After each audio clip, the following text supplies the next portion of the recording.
Evergreen. Kelompok undecided voters dan swing voters terus menjadi rebutan kedua kubu untuk mendulang suara di hari pencoblosan. Mereka sama-sama mengklaim punya program yang mampu menarik hati pemilih. Apa keunggulan yang ditawarkan masing-masing kubu atau keduanya sekedar melontarkan klaim hanya sebagai strategi pemenangan? Inilah laporan utama Berebut Pemilih Galau.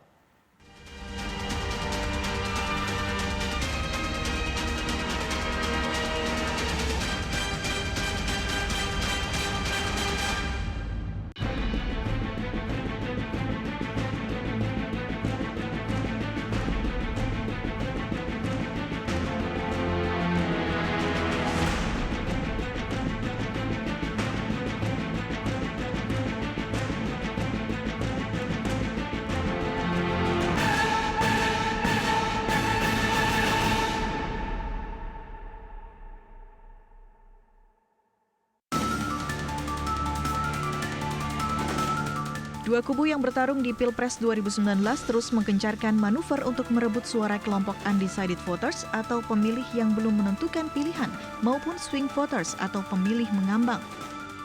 Karena bisa jadi limpahan suara itu menentukan kemenangan di laga Pilpres.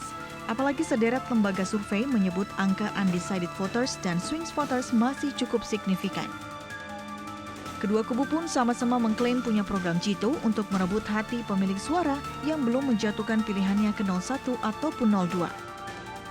Kubu petahana mengaku tak sulit bagi pasangan Jokowi Ma'ruf untuk mengambil hati pemilih yang suaranya masih mengambang. Dari seluruh survei yang ada, rata-rata menempatkan Jokowi itu di 50 ke atas. Ya rata-ratanya, kalau kita ambil rata-rata ya, baik yang menguntungkan Jokowi maupun yang merugikan Jokowi pun juga kita ambil rata-ratanya itu masih di atas 50. Artinya ada selisih sekitar 15% ke atas. Nah, untuk mendapatkan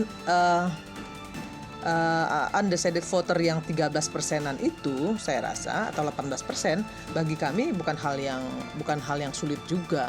Yang paling penting adalah saat ini memang yang harus kami kerjakan lebih keras lagi adalah mencerahkan masyarakat dari hoax, dari sara dan fitnah. Kalau yang lain clear.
Tentukan sikap.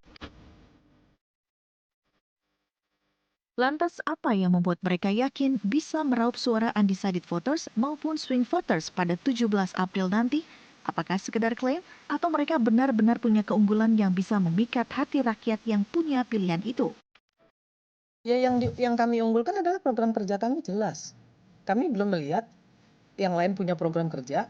Selama ini yang kami lihat adalah mereka hanya mengkritisi program-program kami. Kemudian misalnya begini, KJP plus, misalnya Kartu Indonesia Sehat plus gitu ya, Kartu Indonesia Pintar plus gitu. Cuma nambah plus aja. Tapi sebenarnya program itu adalah program Pak Jokowi. Cuman ditambahin plus gitu. Yang ini ditambahin plus. Nanti kalau ada ini kita akan bikin lebih baik. Loh kita nggak bisa bikin lebih baik. Orang itu program kita kok, pasti kita kan bisa bikin lebih baik lagi dari yang mereka akan bikin. Karena kita yang punya programnya. Gitu loh. Jadi kan masyarakat juga pasti tahu, ini programnya Pak Jokowi kok cuman mau ditambahin plusnya. Nah, kalau cuman mau nambahin plusnya aja kami sendiri mampu, lebih dari mampu untuk lakukan itu. isu yang ditawarkan oleh nomor 2 itu sekitar persoalan perubahan, penegakan hukum, kesenjangan, ketenaga kerjaan, dan daya tarik kaum muda terhadap Sandiaga Uno itu begitu luar biasa. Seorang yang cerdas, seorang yang memiliki wawasan internasional yang sangat bagus, kemudian juga sangat karismatis ya, dan juga ini ibadahnya cukup bagus, ibadah bagus, peduli pada rakyat miskin, dan punya konsep pembangunan ekonomi mikro, ekonomi kerakyatan, ya itu yang sekarang digemar di bawah. Apakah dengan strategi saat ini kedua paslon akan mampu mendulang suara dari kelompok undecided voters maupun swing voters? Ataukah ada cara jitu lainnya yang bisa menguntungkan di hari pencoblosan nanti? Yang sebetulnya perlu diantisipasi oleh kedua pasangan calon ini adalah the silent voters tadi. Silent voters itu artinya voters yang selama ini belum menyampaikan atau tidak ketahuan sebetulnya memihak kepada siapa, tidak tahu, belum memberi informasi kepada kita semua dia akan memilih siapa. The silent voters inilah yang tergantung dari masifnya pemilih.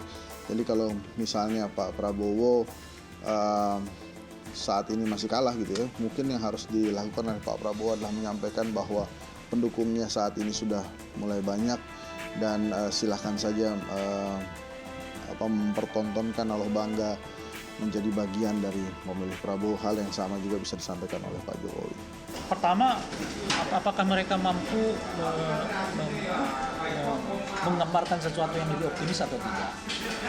Kedua adalah ya hindari blunder yang nggak perlu. Tentu kalau dia dari backgroundnya, undecided voter ini sebenarnya lebih rasional ya. Jadi kalau tidak ada sesuatu yang secara rasional mereka alami gitu. Kedua juga lebih optimis gitu. Kalau nggak ada sesuatu yang isu yang lebih optimis mereka dapatkan, ya ini akan sulit bergeser gitu. Nah itu yang harus dirubah. Jadi jangan pakai pola yang selama ini. Pola selama ini kan nyerang personal, ya kan, pakai isu identitas, ya, kemudian juga saling bully gitu. Ini nggak akan masuk ke undecided voters. Undecided voter ini harus didekati dengan cara yang lebih elegan, lebih rasional, lebih objektif, gitu. Ajak mereka diskusi, berdebat, macam-macam dan seterusnya.